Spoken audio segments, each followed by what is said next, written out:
Maskri, nar tal-ajru, dikjarazzjonijiet samħabba u mużika fl-isfond li tqanqal l-iktar fantaziji sigreti ta' persuna.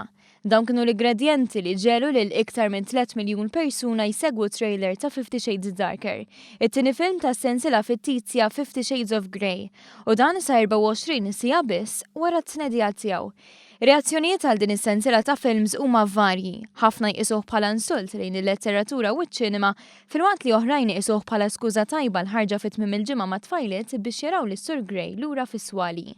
50 Shades of Grey, l-ewwel film is-sensiela ta' tlieta bbażati minn novelli ta' E.L. James, għamel id-debut tiegħu fiċ-ċinema globali f'San Valentinu tal-2015 u għalkemm ma niżilx tajjeb mal-kritiċi, il-film irnexxielu jagħmel iktar minn $9 biljun madwar id-dinja.